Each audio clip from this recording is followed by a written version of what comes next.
প্রিয় দর্শক, আসসালামু আলাইকুম। সম্প্রতি চীনের কমিউনিস্ট পার্টির একটি গুরুত্বপূর্ণ প্রতিনিধি দল বাংলাদেশ সফর করেছেন।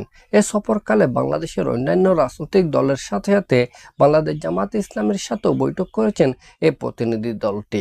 বৈঠকের মধ্যে বাংলাদেশ চীনের দ্বিপাক্ষিক বাণিজ্য, বাংলাদেশের অভ্যন্তরীণ রাজনীতি এবং আগামী জাতীয় সংসদ নির্বাচনের সাথে সাথে রোহিঙ্গা প্রত্যাবাসন নিয়েও আলোচনা হয়েছে বলে বাংলাদেশ জামায়াতে ইসলামের পক্ষ থেকে জানানো হয়েছে। এমনকি এও জানানো হয়েছে যে চীনের প্রতিনিধি দলের কাছে এও প্রস্তাব করা হয়েছে জামাতের পক্ষ থেকে মায়ানমারের আরাকান রাজ্যে যেখানে রোহিঙ্গারা মেজরিটি রয়েছে সে এলাকা নিয়ে একটি রোহিঙ্গাদের জন্য ইন্ডিপেন্ডেন্ট মুসলিম স্টেট ঘোষণা করার জন্য প্রস্তাব পেশ করা হয়েছে চীনের কমিউনিস্ট পার্টির কাছে। কারণ চীনের সাথে মায়ানমারের একটি গভীর দ্বিপাক্ষিক সম্পর্ক রয়েছে। চীন চাইলে এই বিষয়টি অতি সহজে করতে পারে। মূলত চীনের কমিউনিস্ট পার্টির প্রতিনিধি দলের নিকট বাংলাদেশ জামায়াতে ইসলামের পক্ষ থেকে রোহিঙ্গাদের জন্য ইন্ডিপেন্ডেন্ট মুসলিম স্টেট প্রতিষ্ঠার যে দাবি বা যে প্রস্তাব পেশ করা হয়েছে, এর মাধ্যমে কি বোঝানো হয়েছে তা এখনো পর্যন্ত অস্পষ্ট রয়েছে।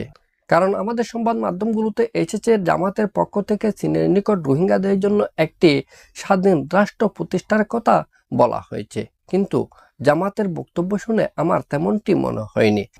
আমার মনে হয়েছে মায়ানমারে আরও যে সমস্ত অঞ্চল রয়েছে, রাজ্য রয়েছে, সেই সমস্ত অঞ্চল বা রাজ্যের নিয়ে নতুন করে আরাকানে যেখানে রোহিঙ্গাদের মেজরিটি রয়েছে সেখানে মুসলিমদের জন্য, বিশেষ করে রোহিঙ্গাদের জন্য একটি স্বতন্ত্র রাজ্য প্রতিষ্ঠার দাবি তোলা হয়েছে চীনের কমিউনিস্ট পার্টির প্রতিনিধি দলের নিকট।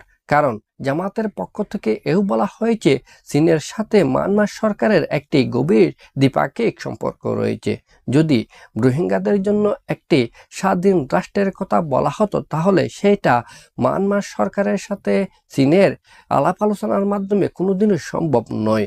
যেহেতু এখানে রাজ্য প্রতিষ্ঠার কথা বলা হয়েছে, প্রস্তাব পেশ করা হয়েছে, সেটা যদি মায়ানমারের সাথে চীন আলাপ আলোচনার মাধ্যমে প্রতিষ্ঠা করতে চায় তাহলে সেটা প্রতিষ্ঠা করলেও করতে পারে। আমাদের এই মতামতের সাথে আপনাদের মতামতের কথা কমেন্ট বক্সে লিখে জানাতে পারেন। আমাদের পরবর্তী ভিডিও পাওয়ার জন্য আমাদের এই চ্যানেলটি সাবস্ক্রাইব করবেন। সবাইকে ধন্যবাদ। আসসালামু আলাইকুম।